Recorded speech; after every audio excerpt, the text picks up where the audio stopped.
Olá pessoal, esse vídeo é a segunda parte de uma série de vídeos que eu estou gravando sobre dicas de processamento de dados para a área de ressonância magnética nuclear, principalmente para baixo campo, dentro do software Orange Lab. Então, se você não viu o primeiro vídeo, eu recomendo que você comece por ele, ele vai estar aqui na descrição desse vídeo, tá? Bom, o que nós estávamos vendo eram esses dados aqui que a gente estava trabalhando, né, no vídeo anterior, comparando, fazendo algumas comparações. Deixa eu puxar minha lousa aqui para eu mostrar algumas coisas para vocês. Que é o seguinte, quando a gente tem um sinal,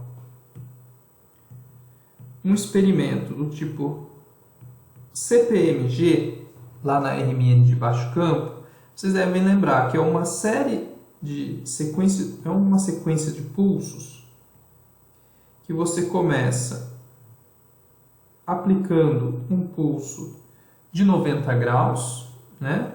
Que é esse que eu estou desenhando aqui, um outro pulso de 180 graus, né? Que é esse que eu desenhei aqui. E eu posso desenhar o comportamento da magnetização. Se eu desenhasse aqui o sinal real e imaginário, o sinal real faria algo assim, né? E o sinal imaginário também oscila aqui assim. Esse é um feed, né? Nessa primeira parte aqui a gente tem o feed, o decaimento após um pulso de 90. Depois de um certo tempo, se você aplica... e vale destacar, né? Esse decaimento que a gente observa aqui, né, que eu vou fazer em branco, é o tempo T2 estrela, certo? Que está relacionado com a inhomogeneidade de campo e o T2 real do seu sistema, tá? Quando você aplica um pulso de 180 graus, você refocaliza, né, as isocromatas daquele sistema. Eu tenho vídeos de RMN que eu explico em detalhes isso, mas só para eu mostrar o que acontece, o seu sistema vai refocalizar, então você vai observar algo assim, né? Deixa eu desenhar aqui a componente real e a componente imaginária, formando um eco aqui. Meu desenho não está tão simétrico, mas se você calculasse o módulo desse sinal real e imaginário, ele forma um eco dessa forma. O meu eco acabou ficando com uma amplitude muito alta aqui, né? Mas o que importa é que através da formação de diversos ecos, né, depois você aplica um outro pulso de 180, você vai formar outro eco lá na frente. Então, a sequência CPMG, né, se eu desenhar ela mais estreita aqui, são pulsos de 180, 180, 180. Eu vou desenhar o pulso de 90 aqui na frente. E vou desenhar o sinal em azul. Você vai ter um decaimento, né? Esse primeiro decaimento seria esse primeiro aqui. E no meio de cada pulso de 180 eu vou desenhar os ecos. Ele formaria um eco aqui, outro eco de menor intensidade, outro menor, até zero, né? E o que o espectrômetro digitaliza? Ele não digitaliza toda essa curva aqui, né? O que você muitas vezes define para ele digitalizar é o ponto de máximo desses ecos aqui. Não, então, esses que eu estou fazendo uma caixinha ali para você. De modo que o sinal nosso vai ser algo assim, né? O primeiro ponto, tem aqui, o primeiro ponto seria esse, né? O segundo eco, vou desenhar aqui, o terceiro eco um pouquinho menor, o outro eco menor, esse eco aqui e aqui, que é o decaimento governado por T2, certo? Então, lá na nossa planilha de dados, né, o que a gente tem são duas colunas do tempo e da amplitude do sinal CPMG, onde você tem aqui a posição em tempo do primeiro, vamos pôr em 0 segundos, a amplitude é 1, né? O sinal normalizado, começou aqui em 1. Aí, depois de 0,2 segundos,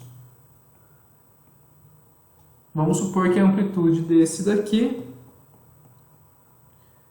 0,2 segundos, aqui está em 0,8. 0,8. Aí o próximo, vamos supor que é 0,4 segundos, ele caiu para 0,6. 0,4, 0,6 de amplitude.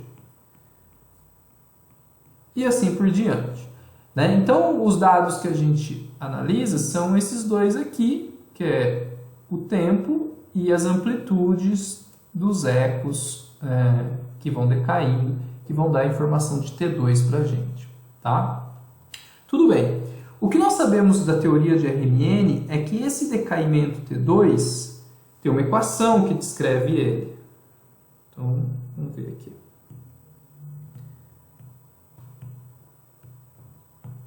Qual que é a equação, né?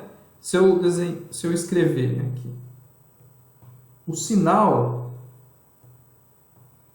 em função do tempo, vai ser uma amplitude vezes a exponencial de menos t sobre t2, certo? Isso aqui, né, é a equação que descreve aquele decaimento exponencial que a gente vê no típico do T2.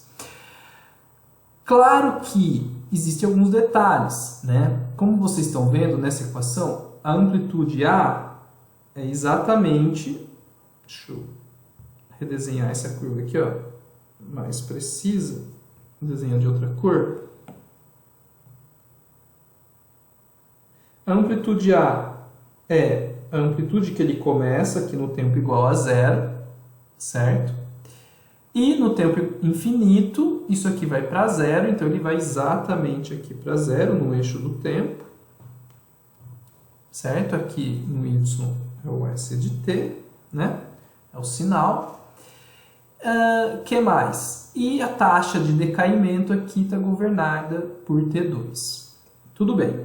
Aí, pessoal, o que acontece é o seguinte. Algumas vezes, nos nossos espectrômetros, você vai ter situações onde, por algum problema na ciclagem de fase, ou da forma que os dados são exportados, ou algum erro no espectrômetro, enfim, pode acontecer de você ter um sinal CPMG, por exemplo, que não vai para 0, que ele fica assim, ó, ele fica com uma certa amplitude. Estou vendo aqui, ó. Ele não está indo para 0, ele parou de decair, como vocês podem ver, mas ele não está vindo aqui para o eixo, para 0, né? Ele está com uma certa amplitude, vamos supor, por exemplo, de 0,2, né? Ou seja, aqui nessa equação, é como se ele tivesse somado mais 0,2, né? Esse termo extra aqui, que é quando isso tudo zera, é o offset que a gente fala, que pode aparecer no nosso sistema. Então, em vez de escrever 0,2 aqui, eu vou escrever mais um offset, que é justamente essa amplitude que fica aqui nesse sinal, tá? Então, dependendo do método de fitting que você usa no Origin, né, se você escreve essa equação, ele pode conseguir fitar corretamente a sua curva, né, encontrar um valor para o offset, inclusive, e encontrar um valor correto de T2, né, para o seu fitting.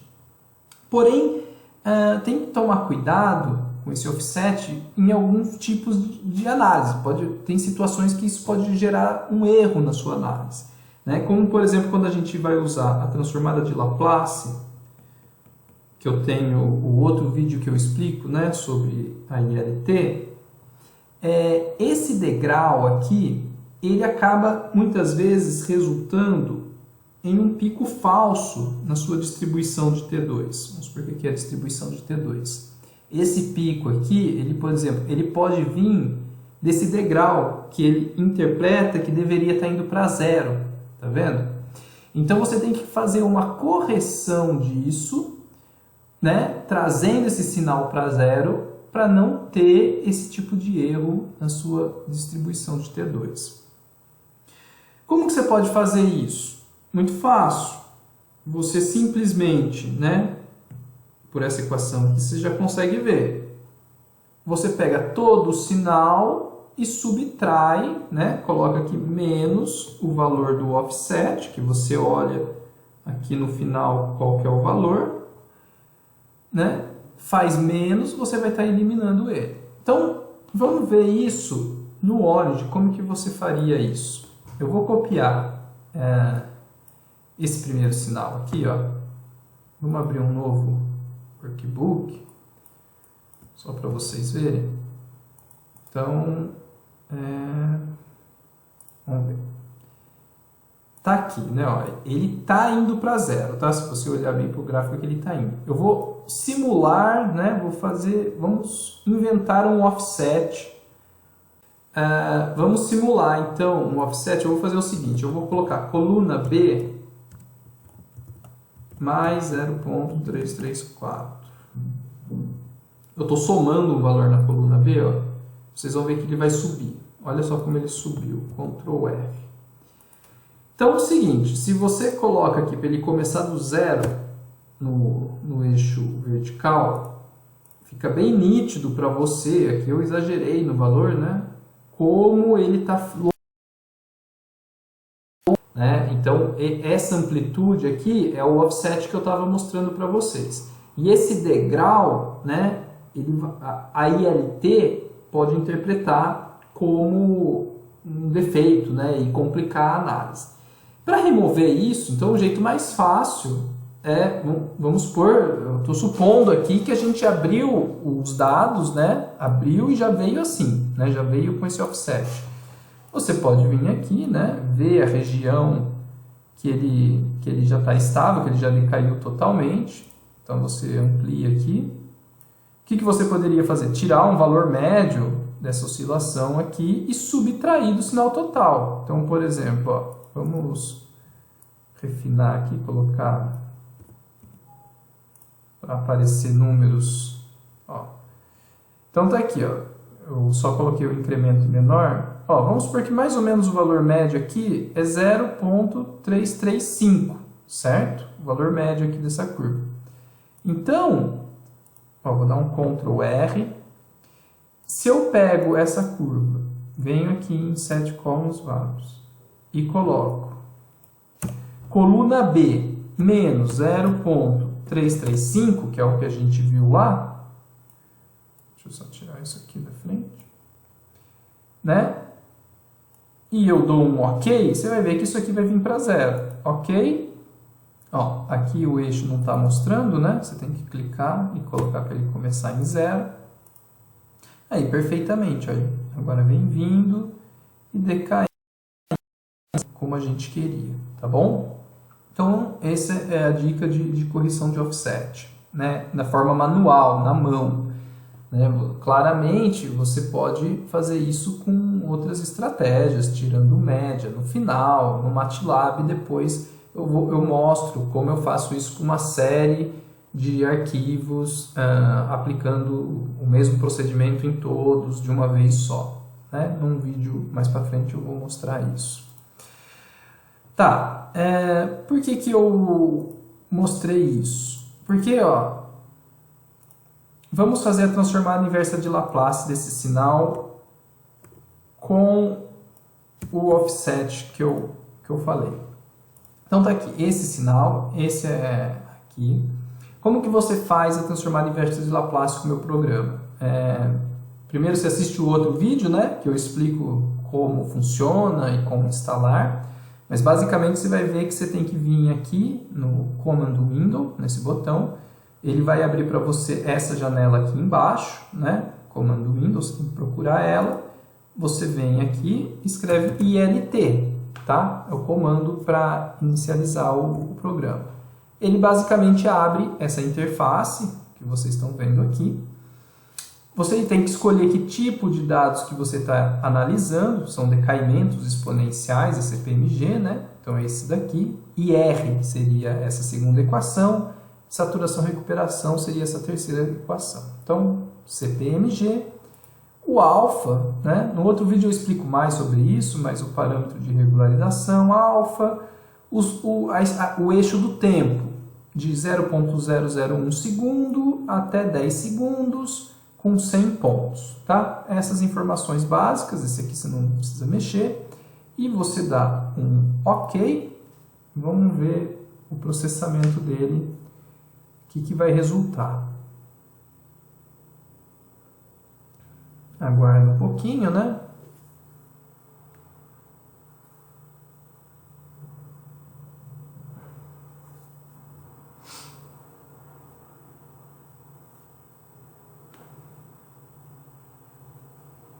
Então tá aí, olha só que curioso, a distribuição que ele deu. Aqui está aquela coisa do fitting, né? Ele mostra que o fitting ficou bom, então você pode deletar isso, a curva dos valores singulares você pode deletar. Esse daqui é realmente o resultado, né? É esse gráfico que ele está plotando aqui para você. O G são essas amplitudes, né? Tá aqui. Então, se você olhar aqui, ó, você vê que ele identificou 3 picos, né, de decaimento exponencial. Tá, agora vamos processar novamente. Então, esse aqui foi o processamento número 1, tá? Vou deixar ele aqui do lado. Vamos processar novamente aquele dado CPMG, que era esse daqui. Só que vamos corrigir aquele offset. Em vez dele estar... Não é esse gráfico, né? Esse outro gráfico aqui, ó. Em vez de ele estar com essa amplitude aqui, vamos corrigir essa amplitude. O que eu vou fazer? Eu venho aqui e vou subtrair aquele valor de offset que a gente inventou aqui só para testar, né? Então eu dou um OK, ó, ele foi para 0, certo? E vou processar esse dado corrigido. Você clica aqui, vem aqui no Command Window, ILT, vou usar os mesmos parâmetros, né, para ser comparável, dou um OK, espera ele fazer.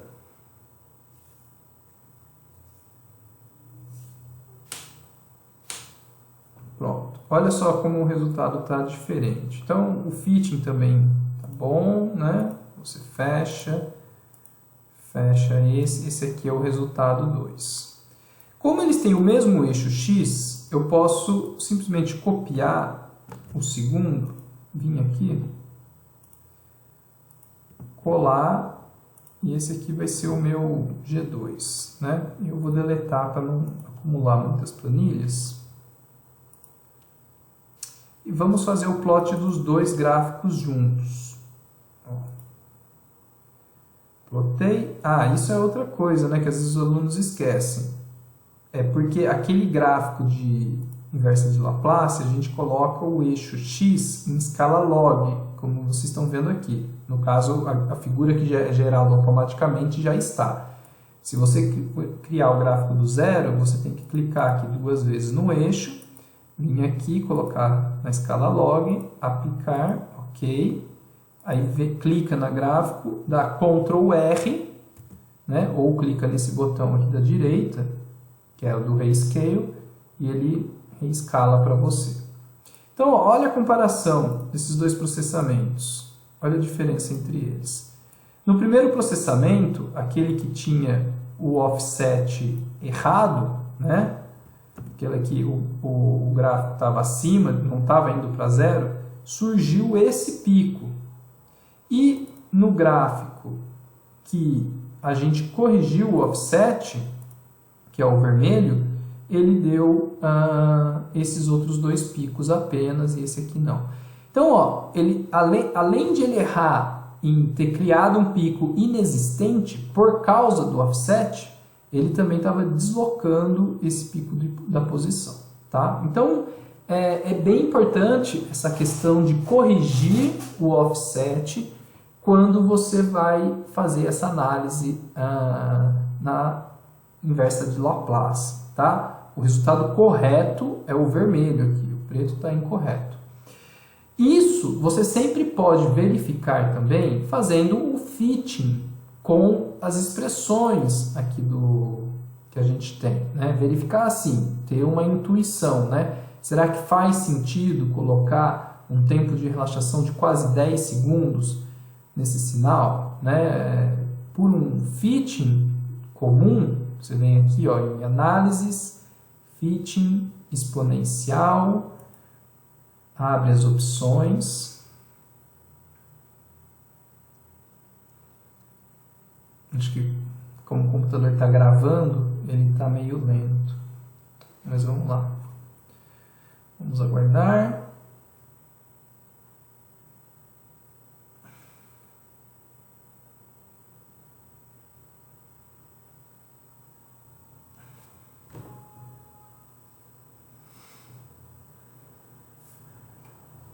Aqui, quando você abre aquele sistema de fitting, você vem aqui em funções, escolhe que tipo de função a gente quer fazer o fitting, né? É exponencial decaimento com duas componentes, tá? Você pode conferir as equações de cada uma dessas funções, clicando nelas e vindo aqui em código e vendo qual que é a função. Se você olhar aqui, ó, é uma exponencial que decai, como eu escrevi no começo aí do nosso vídeo, mais outra exponencial que decai, mais um offset, tá? Então, duas exponenciais. Aí você clica aqui para fazer o fitting, né? Dá um OK. Olha, ele já gerou a linha vermelha aqui que mostra a diferença entre os dados e o melhor ajuste da curva. E ele criou o resultado aqui nessa caixa, que a gente vai expandir para a gente ver. Então, se você olhar aqui na equação, A1 e A2 são as amplitudes do primeiro termo e do segundo termo. T1 e T2 aqui não são os tempos de relaxação T1 e T2, tá? É o tempo de relaxação T2 primeira componente, o tempo de relaxação T2 segunda componente. Então, a primeira componente, ó, em 500 milissegundos, né? 0,5 milissegundos, e segundos, né? 0,5 segundos, e o T2, segunda componente, 0,1 segundos, ou seja, em 100 e em 500. Se a gente olhar lá na Laplace, você pode usar essa ferramenta aqui para verificar a posição. Esse pico, ó, ele está em 94, é o pico em 100 milissegundos, né? Praticamente 100, e esse outro pico aqui, 470, né? Praticamente o pico que ele identificou em 500, é só apertar um pouquinho mais para cá, praticamente em 500. Veja como o gráfico com offset estava dando um pico aqui em 7,7 segundos, que não existe, tá? Não está lá presente naquele sinal. Tá bom, essas são algumas dicas. Vamos passar a discutir um pouquinho a inversão recuperação, né? Experimentos de IR que medem T1. Então, o experimento de IR, se vocês lembrarem, é um pulso de 180 graus, né? Depois de um tempo tal, você aplica um pulso de 90 graus e detecta um sinal.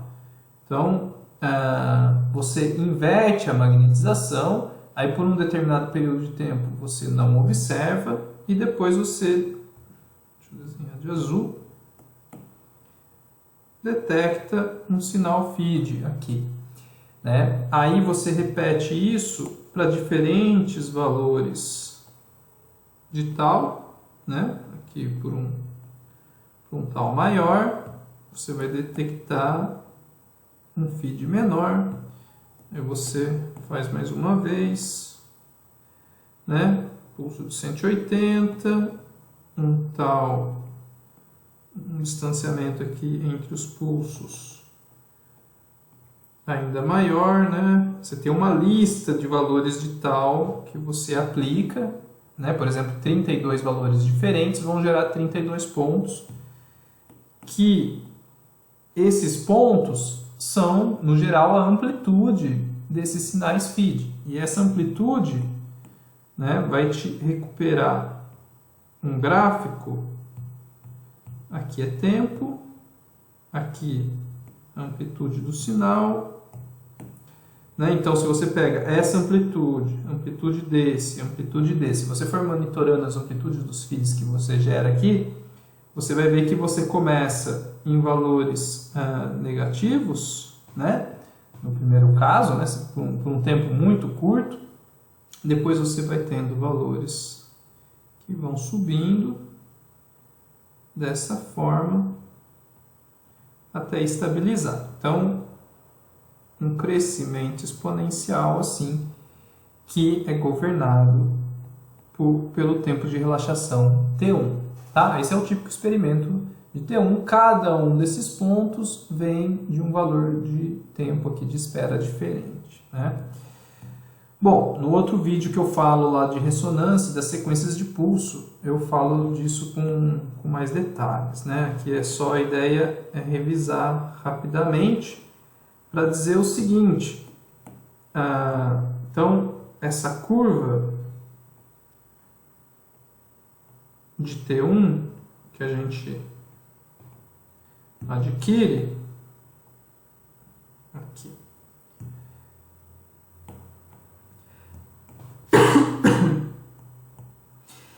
Que curva é essa? É uma curva que tem a seguinte equação. É uma amplitude vezes, abre parênteses aqui, né?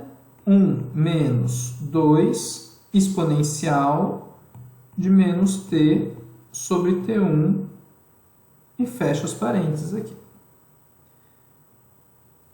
Então, ó, 1 menos 2, então uma amplitude, né, que está relacionada aqui com a amplitude inicial, tá, do seu sistema. 1 menos 2, porque esse 1 menos 2 aqui é justamente porque ele começa em menos A e aqui em cima ele vai até A, né? Vamos chamar aqui de intensidade esse eixo para ficar diferente.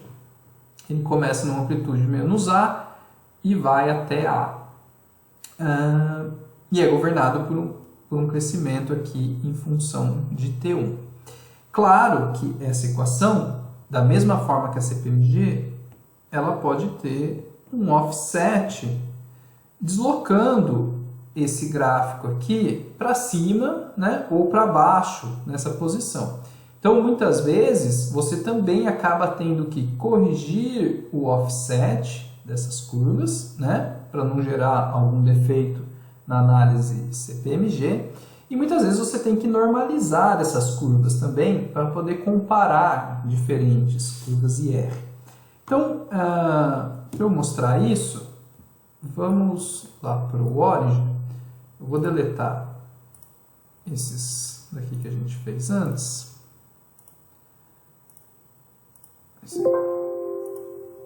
Esse aqui eu vou deixar, mas vamos fechar esse.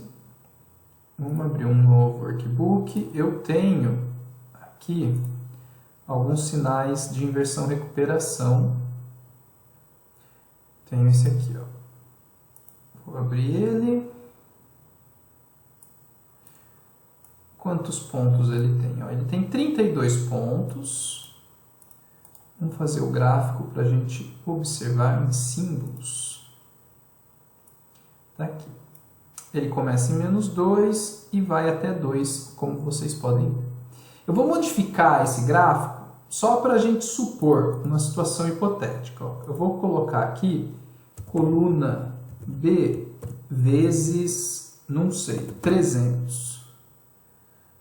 Vamos colocar um número quebrado, 327. Só para dar um Ctrl R, ó, só para modificar totalmente. Então você vê que é o seguinte, ele começa num valor, né, lá em menos 600 mais ou menos e vai até 600. Vamos dar mais uma modificada nesse gráfico aqui, que é somar um offset. E eu vou somar, então, vou tirar isso aqui que eu já fiz, e vou somar aqui 53 de offset, para dar uma deslocada nele, né? Ok, tá aqui. Ctrl R. Então, ó, vamos supor que esse foi o arquivo que você abriu para fazer uma análise. Você abriu, você olha aqui, né? Você expande para ver esse sinal, coloca a linha, né, aqui para observar melhor.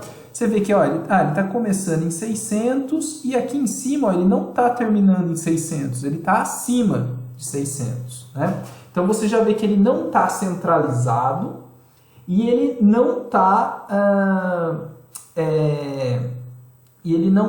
normalizado. Né? Qual o problema de não estar normalizado? Você não consegue, às vezes, comparar com outros gráficos. Né? Por exemplo, eu posso... Vamos criar mais um sinal aqui, só para a gente fazer uma comparação. Ó. Que vai ser o seguinte. Vai ser a coluna B.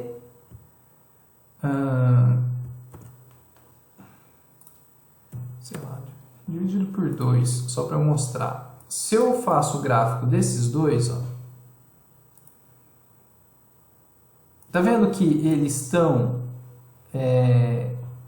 com tamanhos diferentes, né? Como que você compara? Fica difícil. Então você tem que normalizar esses sinais, né? Por exemplo, de menos 1 até 1, para ficar fácil, para ficar uma figura que você realmente compara esses sinais, né? Mostra as diferenças pertinentes entre eles e para você processar com a Laplace e não ter nenhum erro no seu processamento, tá? Então, deixa eu deletar esse aqui, que eu só fiz para a gente comparar. Então, vamos fazer essas correções nesse sinal. Né? Então, a primeira coisa que você pode fazer é centralizar eles bem. Para centralizar bem, você tem que pegar todo o sinal. Deixa eu usar a luz aqui. Mostrar aqui. Então, ó, esse é o sinal que você tem. Né? O que você tem que fazer nesse caso é o que você tem, né?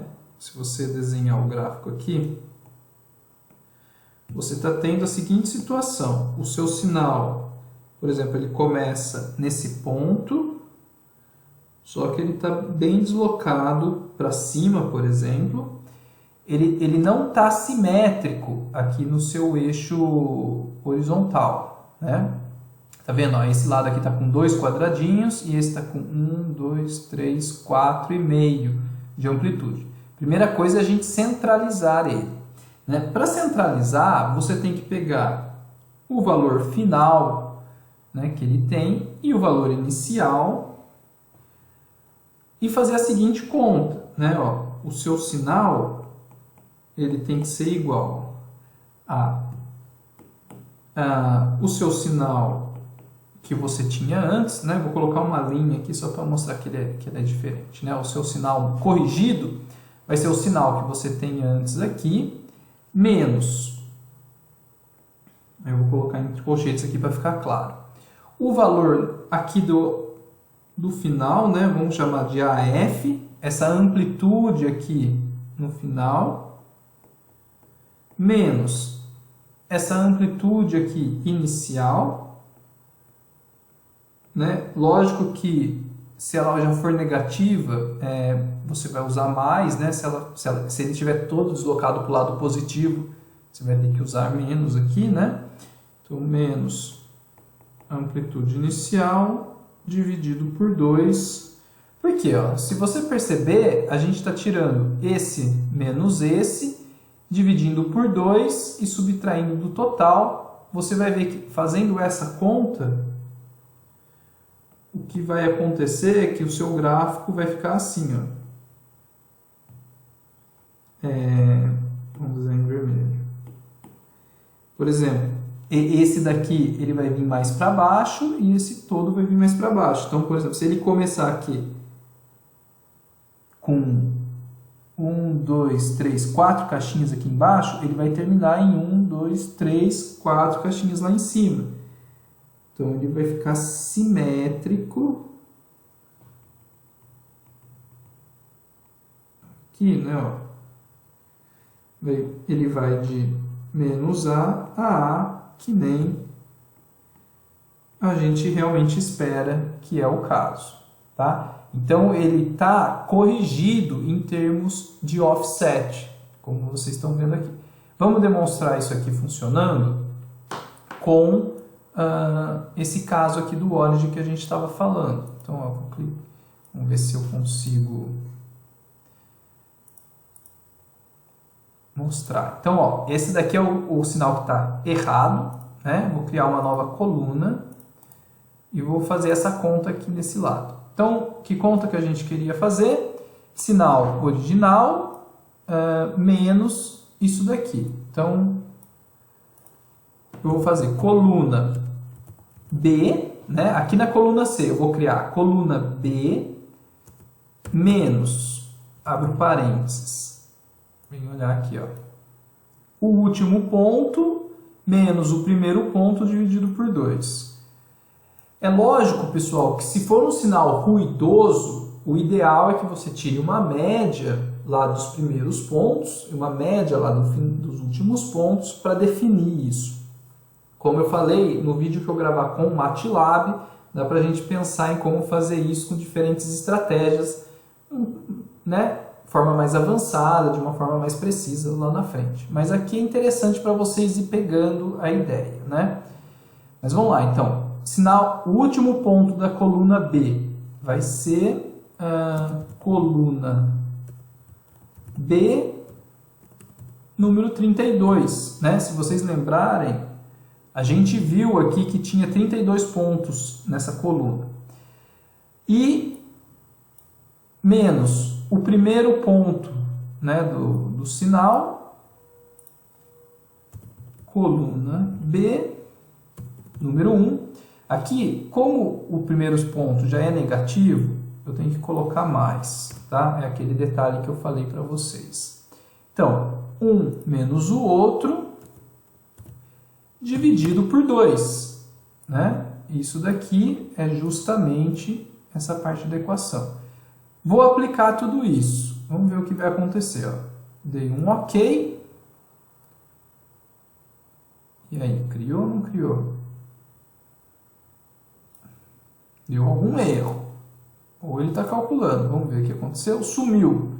Eu devo ter escrito alguma coisa errada, tá, pessoal? Vamos escrever novamente. Coluna B menos coluna B item 32 mais coluna B item 1, fecha parênteses, divide por 2. Eu vou colocar um parênteses em tudo isso aqui para ver se tinha alguma coisa a ver com isso, o erro dele, tá? Acredito que está certo. Não sei o que eu escrevi errado, vocês podem voltar ao vídeo depois e conferir. Eu tinha escrito alguma coisa errada aqui, tá? Ok, olha, ele calculou. Vou ampliar aqui para a gente ver. Tá vendo? Ó, de menos 600 no primeiro ponto, ele corrigiu para menos 650. Vamos fazer os dois gráficos para a gente ver a diferença? Ó, aqui. Então, eu vou deletar esse antigo. Olha só, a diferença é pequena, né? Se a gente olhar aqui, mas essa diferença muitas vezes vai ser significativa na hora de fazer o processamento, tá? Se você olhar, ó, agora, a curva vermelha, ela está terminando aqui, né? Ó, vamos ver os últimos pontos aqui, em 653.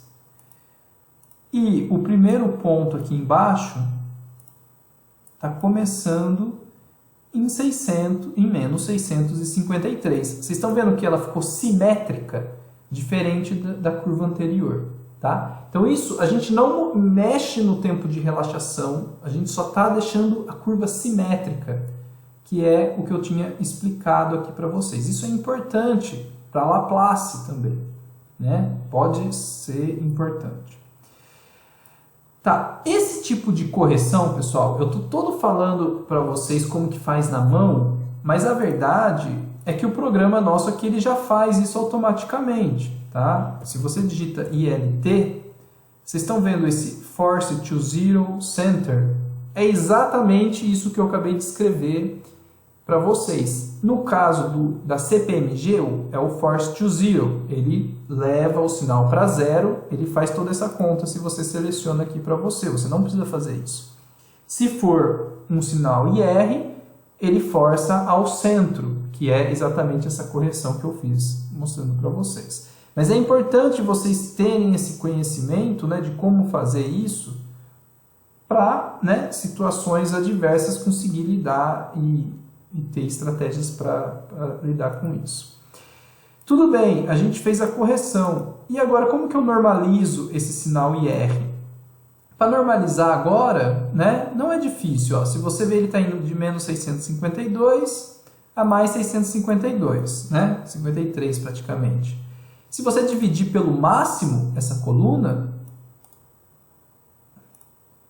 então ó, vou colocar aqui na coluna D. Coluna C dividido pelo max da coluna C, né? Ele vai dividir pelo maior. Esse gráfico agora vai de menos 1 a 1, né? Está normalizado. Então, se você realiza esses dois procedimentos que eu fiz para vários curvas IRs diferentes, eles vão estar todos normalizados e você consegue fazer essa comparação com uma figura que fica bem apresentável para fazer isso, tá? Por fim, eu acho que é interessante eu mostrar pelo menos um pouco da diferença da IR com a curva da saturação-recuperação, né? Que é uma curva, pessoal, no experimento saturação-recuperação, você também obtém a informação de T1, mas é um experimento mais rápido, né? Com uma sequência de pulsos diferente, em que a principal diferença é que o sinal não começa aqui do lado negativo e vai para o lado positivo, mas o sinal começa em 0, né? Vou desenhar aqui em vermelho. Ele começa aqui em 0 e ele sobe dessa forma, né? Com valor exponencial comandado por T1. Então, ó, percebe, olha a diferença. Esse começa aqui, esse começa em 0. Não é uma questão de offset, é realmente a exponencial que começa aqui.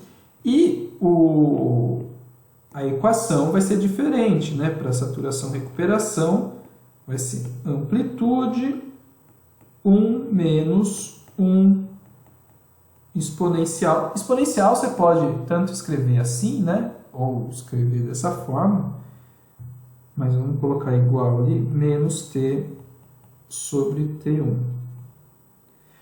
Eu escrevi o 1 aqui justamente para vocês verem a diferença. Esse 2 é o que dá o significado, que ele começa aqui no lado negativo.